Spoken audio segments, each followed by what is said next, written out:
Anteriormente en la historia, Arturo desató el nudo y el terror se apoderó de la oficina. Mientras Valenzuela huía despavorido, Arturo se quedó, tarareando una melodía maldita y sonriendo con una satisfacción inhumana. La semilla del mal ya fue plantada. Ahora veremos cómo la infección del sombrerón transforma todo el piso 14 y quién será la única capaz de enfrentarlo. El cerco de sombras, parte 2. Un nudo pequeño, apretado, doloroso. Arturo lo soltó. Valenzuela retrocedió, tropezando, mirando a su empleado con terror absoluto. Arturo sonrió, no una sonrisa humana, sino una mueca de satisfacción. La primera semilla estaba plantada. Valenzuela salió corriendo de la oficina, gritando incoherencias. Los demás empleados miraron a Arturo. Él simplemente volvió a su pantalla, a sus laberintos, mientras tarareaba bajito esa melodía de guitarra desafinada que empezaba a infectar el aire acondicionado de todo el piso. La infección se propagó con la sutileza de un gas inodoro. En una semana, el piso 14 del edificio corporativo había cambiado. La productividad había caído a cero, pero nadie se iba a casa. Los empleados se quedaban hasta tarde, sentados en silencio, trenzando cosas. Trenzaban cables de red, trenzaban clips, trenzaban el cabello de sus compañeros. El aire olía a tierra húmeda y a sudor de caballo. Las luces parpadeaban constantemente. Y Arturo, el paciente cero, presidía desde su oficina de cristal, que ahora estaba cubierta de dibujos de nudos hechos con marcador negro en las paredes transparentes. Él ya no dibujaba, solo dirigía. Escuchaba las órdenes que bajaban de la montaña a través de la conexión en su nuca y las transmitía a su nuevo rebaño. Ata eso, cierra esa salida, apaga esa luz. El sombrerón no quería caos, quería un orden absoluto, tiránico, un mundo donde nadie se moviera sin su permiso, donde cada destino estuviera atado a su voluntad. Pero la ciudad es un organismo con anticuerpos, y el anticuerpo apareció en la forma de Elena, la exnovia de Arturo. Ella no lo había visto desde antes de su viaje a la finca, pero había sentido el cambio. Elena era una mujer intuitiva, de esas que leen el tarot y sienten las tormentas antes de que lleguen. Una sensibilidad que Arturo siempre había despreciado como superstición hippie. Ella empezó a tener pesadillas. Soñaba con Arturo corriendo a 4 patas por un páramo oscuro, con una silla de montar hecha de huesos clavada en su espalda. Soñaba con un sombrero que se comía el sol. Decidió ir a buscarlo. Fue al edificio de oficinas un martes por la noche. El guardia de seguridad del lobby no estaba. La recepción estaba vacía. El edificio estaba en silencio, pero era un silencio vibrante, ocupado. Elena subió al ascensor. Al llegar al piso 14, las puertas se abrieron y el olor la golpeó. No olía a oficina, olía a establo, a estiércol y a cuero viejo. Elena caminó por los pasillos en penumbra. Vio a los empleados. Estaban de pie, inmóviles, en los pasillos, mirando hacia la pared, susurrando oraciones a una entidad sin nombre. Todos tenían pequeñas trenzas en el cabello. Elena contuvo el grito. Caminó hacia la oficina de Arturo al fondo. Él estaba allí, de espaldas, mirando la ciudad a través de la ventana oscurecida por los patrones negros. «Arturo», llamó ella. Su voz temblaba. Él se giró lentamente. La transformación física había avanzado. Su rostro estaba demacrado, su piel pegada al cráneo, y sus ojos eran pozos de oscuridad. La trenza ahora era tan larga que arrastraba por el suelo y parecía moverse como una cola reptiliana alrededor de sus piernas. «Elena», dijo él. Su voz sonaba como 2 piedras frotándose. «No debiste venir. El camino no es para ti. Todavía. ¿Qué te pasó? ¿Qué es esto?» Ella señaló a su alrededor. a la locura estática de la oficina. «Es el orden», dijo Arturo abriendo los brazos. «Es la paz. Ya no tenemos que decidir, Elena. Él decide por nosotros. Él nos lleva. Es tan descansado dejarse llevar». Elena vio la sombra detrás de él. El sombrerón estaba allí, manifestándose en la esquina de la oficina, una oscuridad más densa que la noche. Y vio la guitarra en las manos de la sombra. La entidad levantó la mano para tocar un acorde. Elena supo, con una certeza visceral, que si escuchaba esa música, se perdería para siempre. Se tapó los oídos y empezó a recitar, gritando. Lo único que se le ocurrió que podía tener poder contra una fuerza tan antigua y oscura. No fue una oración católica, fue una canción de infancia, una ronda, algo inocente y puro, que no tenía lógica de sumisión. Arroz con leche, me quiero casar, con una señorita de la capital. Arturo rugió. El sonido de la inocencia le quemaba. La disonancia entre la canción infantil y la atmósfera de terror creó una vibración que hizo estallar los vidrios de la oficina. El sombrerón vaciló. Su figura parpadeó. Elena aprovechó el momento. Corrió hacia Arturo, no para abrazarlo, sino para atacarlo. Sacó de su bolso unas tijeras de costura que llevaba por casualidad o destino. Se lanzó sobre él. Arturo intentó detenerla, pero sus movimientos eran lentos, pesados, como si se moviera bajo el agua. Elena esquivó sus manos de garra y llegó a su espalda. Agarró la trenza gruesa y pulsante. Se sentía caliente, viva, repugnante. Metió las tijeras y cortó. El sonido no fue de pelo cortándose, fue un grito. La trenza gritó, un alarido agudo, humano y animal a la vez. Sangre negra brotó del corte, salpicando la cara de Elena.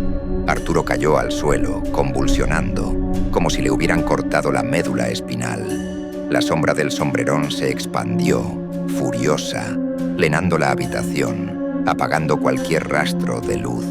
Elena, con el pedazo de trenza cortada en la mano, que se retorcía como una anguila decapitada, corrió hacia las escaleras de emergencia. Escuchó detrás de ella el rugido de la entidad y el sonido de 1000 pasos persiguiéndola. No miró atrás. Bajó los 14 pisos saltando escalones, sintiendo el aliento helado de la muerte en su cuello.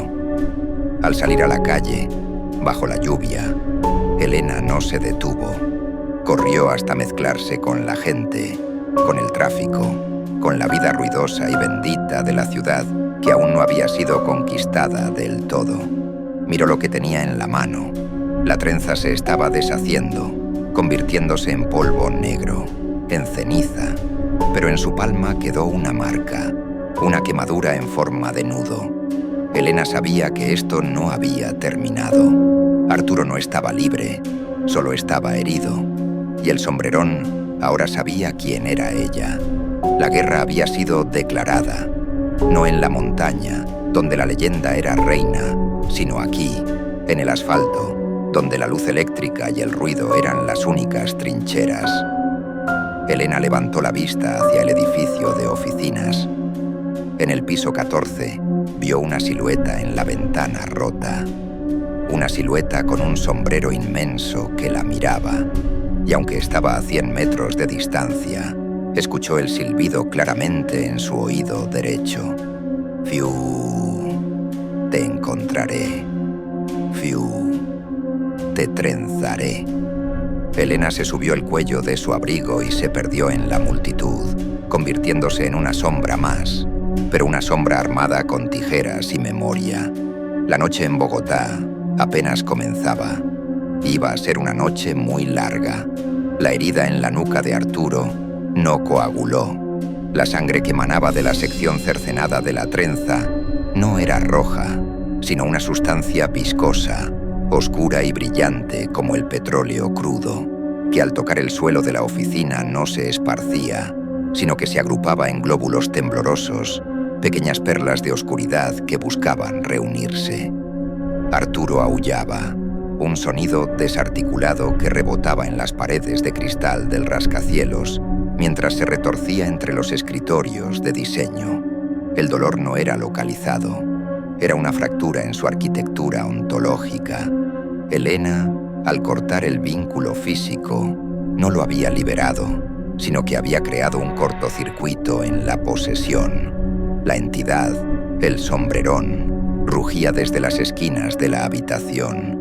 Una vibración de bajos que hacía estallar las bombillas del techo una por una, sumiendo el piso 14 en una penumbra intermitente y estroboscópica.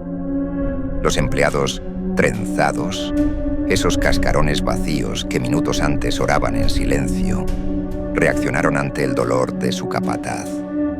Se giraron al unísono, con movimientos de marionetas oxidadas, y comenzaron a emitir un zumbido, un colectivo y grave que buscaba armonizar con la frecuencia de la entidad para estabilizar el recipiente dañado. Arturo se llevó las manos a la nuca, sintiendo como el muñón de la trenza se agitaba violentamente, como un animal decapitado que se niega a morir. Y entonces ocurrió la mutación. La carne alrededor de la herida comenzó a bullir. No creció pelo nuevo, crecieron espinas.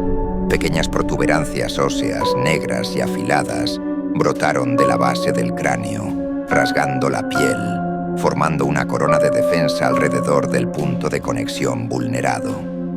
El sombrerón no comete el mismo error 2 veces. Si la soga suave es cortada, la siguiente será de alambre de púas. Arturo se levantó, jadeando, con la espalda arqueada en un espasmo grotesco. Su humanidad había retrocedido otro paso, refugiándose en algún rincón olvidado de su sistema límbico. Ahora sus ojos, antes velados, brillaban con una luz roja, térmica, de depredador nocturno. Olfateó el aire. El olor a ozono y sangre de la oficina se mezclaba con algo más sutil, un rastro químico dejado por el miedo y la adrenalina de Elena. Era un hilo olfativo que brillaba en su mente como una línea de neón en la oscuridad. «Caza», ordenó la voz en su cabeza, que ya no sonaba ajena, sino como su propio pensamiento amplificado. Arturo caminó hacia la ventana rota. La lluvia entraba con fuerza, empapando su camisa y enfriando las espinas de su nuca. Miró hacia abajo, hacia el abismo de luces de la ciudad. No necesitaba ascensor. Se subió al marco de la ventana. Sus dedos, ahora largos y duros como garras, se clavaron en el aluminio y el concreto y comenzó a descender por la fachada del edificio, bajando como una araña o como una lagartija gigante, desafiando la gravedad con una adherencia sobrenatural, dejando marcas de arañazos profundos en los cristales de los pisos inferiores mientras los oficinistas que trabajaban hasta tarde miraban, incrédulos, una sombra rápida que pasaba por fuera, bloqueando la vista de la tormenta. Mientras tanto, Elena corría. No sabía a dónde iba, solo sabía que detenerse era morir, o peor, ser atada. Se refugió en la estación de Transmilenio de la calle 72, un purgatorio de metal y vidrio sucio iluminado por luces amarillentas. Se mezcló con la multitud de trabajadores cansados que regresaban a sus casas en la periferia, esperando que el anonimato de la masa la protegiera. Pero la paranoia es un lente que distorsiona el mundo. Elena miraba a los pasajeros y veía cosas que no deberían estar ahí, porque ese hombre de traje gris tenía el cuello torcido en un ángulo imposible. ¿Por qué esa mujer que vendía dulces no parpadeaba? ¿Por qué el ruido de los motores de los buses articulados sonaba por momentos como el resoplido de bestias gigantescas? Se miró la mano, la marca que le había dejado la trenza cortada, esa quemadura en forma de nudo en su palma, pulsaba con calor febril. Se la tapó con la manga del abrigo, temiendo que brillara, que fuera un faro para lo que venía detrás. Se subió al primer bus que paró, sin importar la ruta. El vehículo iba atestado. El contacto físico con extraños, el olor a ropa mojada y cansancio humano, Normalmente le habría causado claustrofobia, pero ahora le parecía el único escudo posible. Se fue hacia el fondo, pegada al acordeón que une los dos vagones. El bus arrancó, sacudiéndose. Elena cerró los ojos, intentando recordar la canción infantil, Arroz con leche, usándola como un mantra, un contrahechizo. Pero en su mente, la melodía se distorsionaba, se mezclaba con acordes de guitarra disonantes. Abrió los ojos de golpe al sentir una respiración en su oreja. A su lado, un anciano dormía de pie, agarrado al pasamanos. Pero su sombra, la sombra del anciano, no se correspondía con su cuerpo. La proyección en el suelo tenía sombrero, y la sombra le hizo un gesto de silencio con un dedo largo y oscuro sobre labios inexistentes. Elena gritó, un grito ahogado por el ruido del motor y el frenazo brusco del bus en la siguiente estación. Salió empujando, pidiendo perdón, huyendo de un vehículo que de repente sentía como una jaula rodante destinada al matadero. Aterrizó en la avenida Caracas, bajo la lluvia, en un barrio de talleres mecánicos y bodegas oscuras. Chapinero, pero el chapinero sucio y real, no el de los cafés hipster. Necesitaba ayuda, pero ¿a quién acudes cuando te persigue una leyenda folclórica que ha aprendido a usar la arquitectura moderna?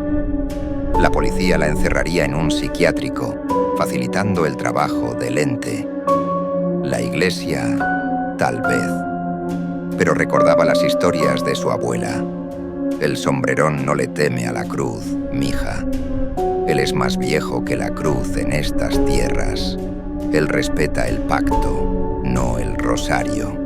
Elena recordó entonces a un nombre que Arturo había mencionado una vez en sus días de cordura, cuando hablaba de la historia de la finca.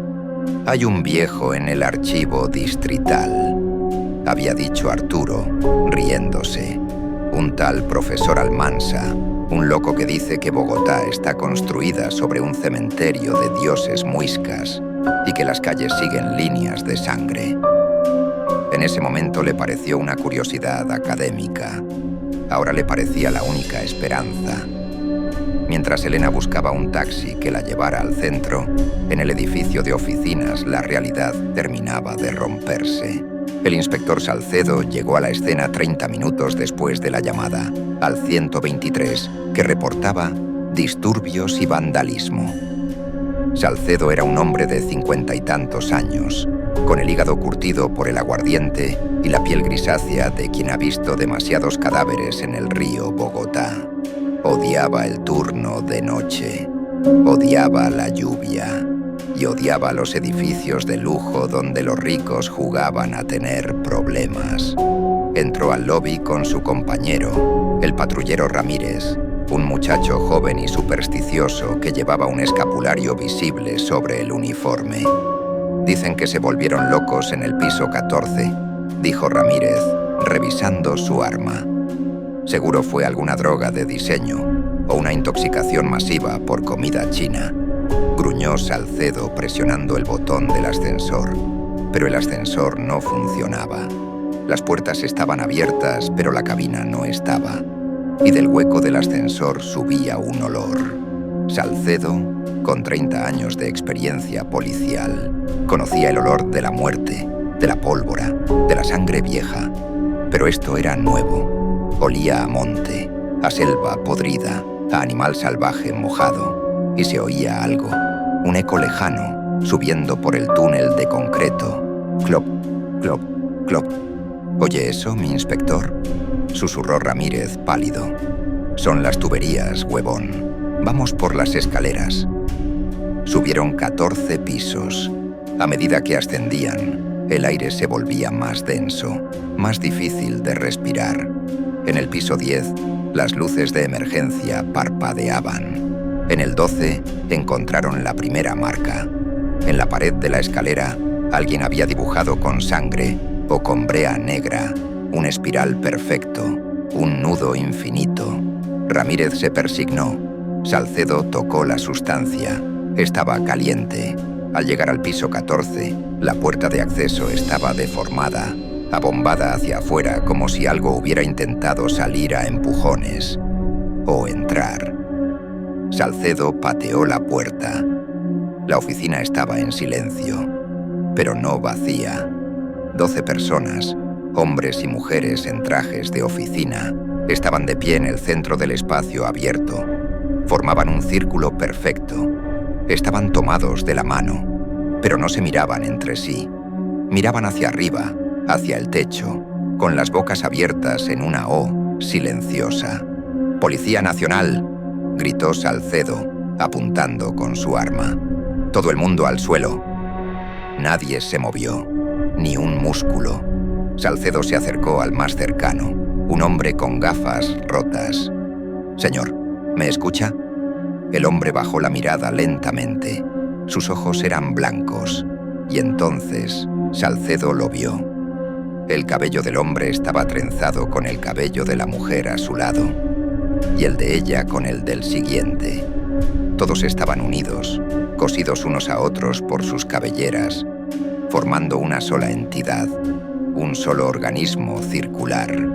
Y en el centro del círculo, en el suelo, había un charco de esa sangre negra y viscosa, y huellas de botas que se transformaban, a medida que se alejaban hacia la ventana rota, en huellas de garras.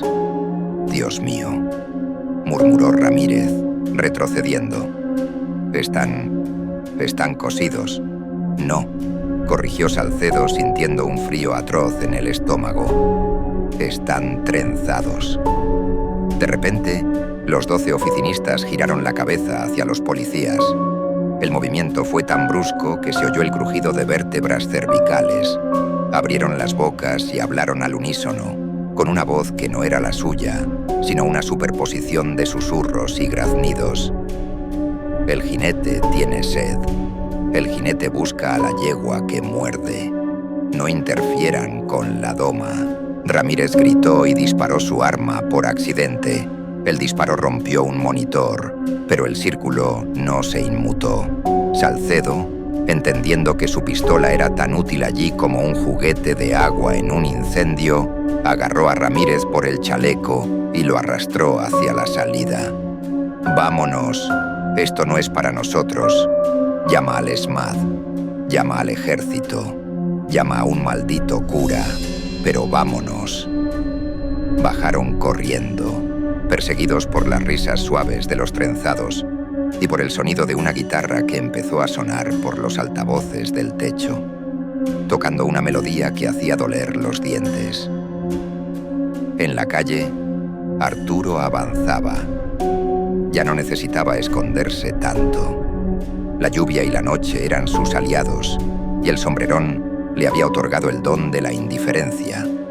Pasaba junto a la gente, y ellos instintivamente miraban hacia otro lado, sus mentes rechazando la imagen del monstruo que caminaba entre ellos. Arturo olía a Elena. El rastro lo llevaba hacia el sur, hacia el centro histórico, pero su cuerpo exigía tributo. El dolor en su nuca era constante, un fuego que solo se calmaba con el miedo ajeno. Al pasar frente a un callejón oscuro donde 2 indigentes dormían entre cartones, Arturo se detuvo. «Alimento», pensó la entidad. Arturo entró en el callejón. No hubo gritos, solo el sonido de tela rasgándose y un gemido ahogado. Cuando Arturo salió, 5 minutos después, el dolor en su nuca había disminuido. Sus espinas brillaban, húmedas. Y en el callejón, los 2 indigentes quedaron sentados, inmóviles, con los ojos en blanco y sus barbas largas y sucias trenzadas entre sí, formando un nudo gordiano de miseria, condenados a ser testigos estáticos del paso del Señor de la noche. Elena llegó al centro, al barrio La Candelaria. Las calles empedradas, las casas coloniales con balcones de madera y tejas de barro, le daban una falsa sensación de seguridad. Este era el escenario original de la leyenda, sí, pero también era un lugar de historia, de peso. Buscó la dirección que recordaba vagamente, una casa vieja cerca del Chorro de Quevedo. Golpeó la puerta con desesperación. Unos minutos después, una ventanilla se abrió. Un ojo desconfiado la miró. Busco al profesor Almansa. Es urgente. Es sobre la esperanza. El ojo parpadeó. La puerta se abrió. Un hombre bajo, calvo, con una barba blanca desordenada y un chaleco de lana lleno de agujeros, la hizo pasar. La casa olía a papel viejo y a tabaco de pipa. Estaba llena de libros, torres inestables de documentos que llegaban hasta el techo. Nadie ha mencionado esa finca en 20 años, dijo el profesor Almansa, cerrando la puerta con 3 cerrojos diferentes. Y tú traes el olor de ella pegado en la piel, niña. Y algo más. Almansa la agarró de la muñeca y miró la marca en su palma. Te marcó. El gran tejedor te marcó. Estás jodida. Gracias por el optimismo, dijo Elena, temblando. ¿Cómo lo detengo? Se llevó a Arturo. Lo convirtió en algo. Y ahora viene por mí. Almansa soltó una risa seca y caminó hacia una mesa llena de mapas antiguos de Bogotá. No se detiene a un arquetipo, niña. El sombrerón no es un fantasma, es una fuerza. Es el peso de la noche sobre el viajero solitario. Es el miedo a no llegar a casa. Antes vivía en los caminos de herradura, asustando borrachos y ajuiciando mulas. Pero el mundo cambió. Y él cambió con el mundo. Ahora quiere carreteras, quiere avenidas, quiere fibra óptica, quiere trenzar la ciudad entera para que nadie se mueva, para que todo esté quieto y bajo su sombra. ¿Cómo lo mato?, insistió Elena. No puedes matar la oscuridad, solo puedes poner luz, pero no cualquier luz. Necesitas desatar el nudo principal. Arturo es el nudo principal ahora. Él es el ancla. Si desatas a Arturo, el sombrerón pierde su agarre físico en esta realidad y regresa al mito. Le corté la trenza, dijo Elena, mostrando las tijeras aún manchadas de sangre negra. Eso solo lo enfureció. Cortar es violencia y él se alimenta de violencia. Para desatar, necesitas paciencia. Necesitas entender el patrón. Almansa sacó un libro viejo, encuadernado en piel de becerro. Lo abrió en una página llena de ilustraciones de nudos marineros y celtas, pero distorsionados. Tienes que encontrar el contranudo, el movimiento inverso, y tienes que hacerlo frente a él mientras te está cazando. Tienes que ofrecerte a ser trenzada y en el último momento invertir el tejido. Es un suicidio, prácticamente. De repente, los libros de las estanterías empezaron a vibrar. El polvo cayó del techo. El sonido del galope se escuchó en la calle, empedrada afuera. Clop, clop, clop. El sonido resonaba amplificado por la estrechez de la calle colonial. Ya está aquí, susurró Almansa, apagando la luz. Rápido que te encontró. ¿Cómo?, preguntó Elena. Porque tú eres el hilo suelto, idiota. Y eres obsesivo-compulsivo cósmico. No puedes soportar un hilo suelto. Golpes en la puerta, suaves, rítmicos. Toc, toc, toc. Y luego, el silbido. Fiu. Elena, fiu. Abre. Tengo frío. La voz era la de Arturo, pero sonaba hueca, como si hablara desde el fondo de un pozo. Almansa empujó a Elena hacia una puerta trasera que daba a un patio interior. Vete. Sube a los cerros. Ve a Monserrate. La iglesia arriba es tierra consagrada, pero más importante, es un punto alto. A él no le gusta la altura donde el sol pega primero. Corre. Elena salió al patio bajo la lluvia. Escuchó como la puerta principal de la casa de Almansa estallaba. Escuchó el grito del viejo profesor, un grito desafiante que fue cortado de golpe por el sonido de una guitarra eléctrica desafinada y brutal. Elena trepó el muro del patio, rasgándose las manos, y saltó al callejón trasero. Miró hacia arriba, hacia la silueta oscura del Cerro de Monserrate, donde la iglesia blanca brillaba débilmente bajo la tormenta.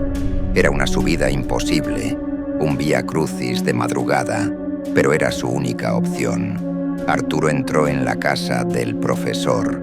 La entidad dentro de él se sentía satisfecha. El viejo sabía demasiado, y el conocimiento es un tipo de desorden que debe ser eliminado. Arturo miró el cadáver de Almansa. No lo había matado, lo había transformado. El profesor ahora era parte de su propia biblioteca. Su piel se había convertido en papel, sus venas en tinta, y estaba plegado sobre sí mismo en una forma de origami grotesco y complejo, un libro de carne cerrado para siempre. Arturo olió el aire. El rastro de Elena iba hacia arriba, hacia el cerro. El sombrerón dudó.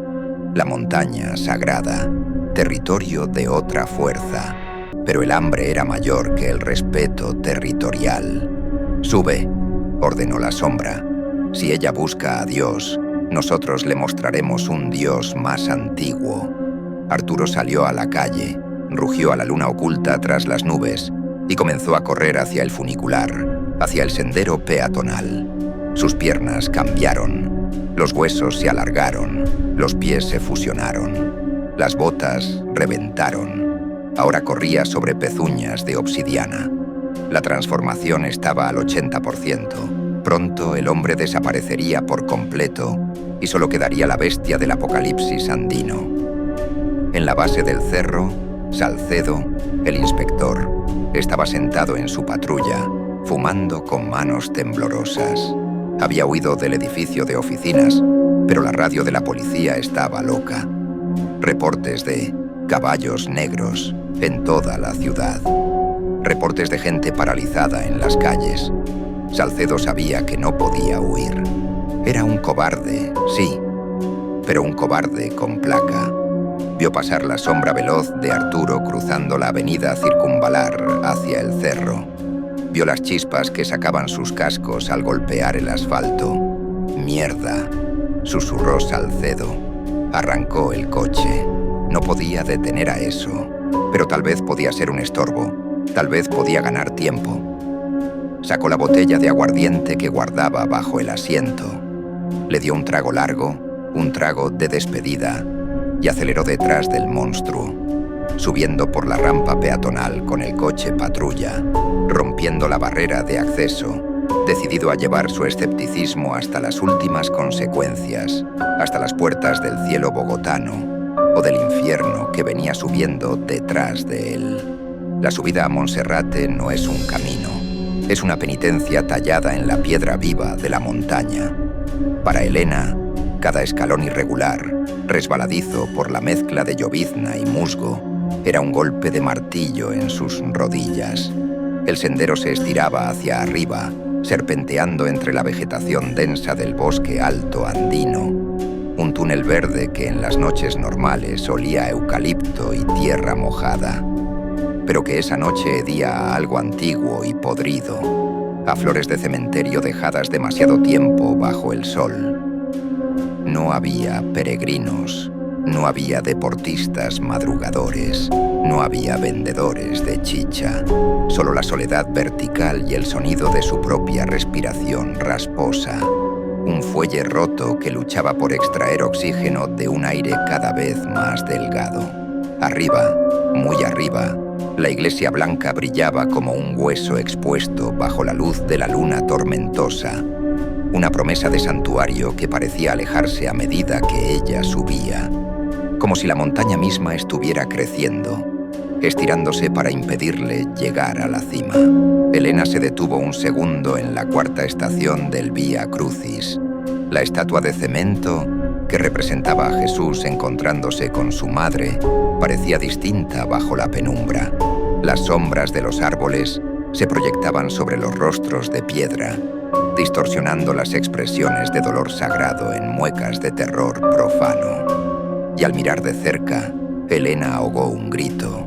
La corona de espinas de la estatua no era de piedra, era de pelo real. Alguien, o algo, había subido antes que ella y había trenzado una corona de cabello humano sobre la cabeza del Cristo, un acto de burla y marcaje territorial. El sombrerón no respetaba lo sagrado, lo colonizaba. Elena tocó la piedra fría de la base de la estatua, buscando anclaje, buscando recordar por qué corría. El contranudo, susurró, el movimiento inverso. Pero ¿cómo se desata un nudo hecho de miedo? ¿Cómo se invierte la entropía de una maldición? Abajo, en la base del cerro, el caos mecánico rompió la atmósfera mística. El inspector Salcedo, con la desesperación del hombre que ha decidido morir peleando, embistió la barrera de acceso peatonal con su patrulla. El metal chilló contra el metal. Las chispas volaron como fuegos artificiales en la oscuridad húmeda. El coche policial, con su sirena aullando un lamento azul y rojo, logró subir los primeros 50 metros de la rampa empedrada antes de que la suspensión se destrozara contra los escalones brutales. El vehículo quedó varado, con el motor humeando y las luces giratorias iluminando los árboles con destellos epilépticos. Salcedo salió del coche a trompicones, con su revólver de dotación en una mano y la botella de aguardiente en la otra. El alcohol quemaba en su garganta, una barrera química contra el frío sobrenatural que descendía de la montaña. «Oiga», gritó Salcedo hacia la oscuridad, hacia la sombra veloz que ya había superado su posición. «Aquí hay carne. Venga por mí, grandísimo hijo de puta. Deje a la pelada quieta». Pero la sombra no se detuvo. Arturo, o la abominación que vestía la piel de Arturo, no tenía interés en la carne vieja y amarga de un policía cínico. Su objetivo era la luz, el hilo suelto, la mujer que había osado cortar su vínculo. Arturo subía a 4 patas. La transformación anatómica era una agonía constante que alimentaba su furia. Sus rodillas se habían invertido, sus manos se habían fusionado en mazos de hueso y queratina que golpeaban la piedra con un sonido de clac, clac, clac frenético. No jadeaba, silbaba. Sus pulmones, expandidos para la altitud, procesaban el aire como un motor de combustión, exhalando vapor azufrado. Pasó junto a Salcedo como un borrón de viento negro, tan rápido que el inspector apenas tuvo tiempo de levantar el arma. Salcedo disparó 3 veces. Los disparos sonaron secos, ridículos, absorbidos por la inmensidad del cerro. Una bala impactó en el lomo de la bestia. No hubo sangre. Hubo un sonido metálico, como si la bala hubiera golpeado una placa de acero. Y el proyectil rebotó, perdiéndose en la noche. Arturo ni siquiera se estremeció. Siguió subiendo, desafiando la gravedad, trepando por las paredes de roca cuando las escaleras se volvían demasiado estrechas. Una araña hecha de pesadillas equinas. Elena escuchó los disparos abajo. Sabía que Salcedo había fallado. El sonido del galope se acercaba, rítmico, inexorable, amplificado por la acústica del cañón natural que formaba el sendero. Clop, clop, clop, clop. Ya no sonaba como un animal, sonaba como un reloj de cuenta regresiva. Elena llegó al falso túnel, una sección del camino donde la roca forma un techo natural. Allí, la oscuridad era absoluta. Entró corriendo, y al hacerlo, el sonido del mundo exterior desapareció. No se oía la lluvia, ni el viento, ni los grillos. Solo se oía una guitarra. Estaba allí, dentro del túnel. Elena se congeló. La música no venía de atrás, de Arturo. Venía de adelante, del final del túnel. El sombrerón, la entidad principal, no necesitaba subir escaleras. Él era la oscuridad. Él ya estaba arriba, esperándola, bloqueando el paso hacia el santuario.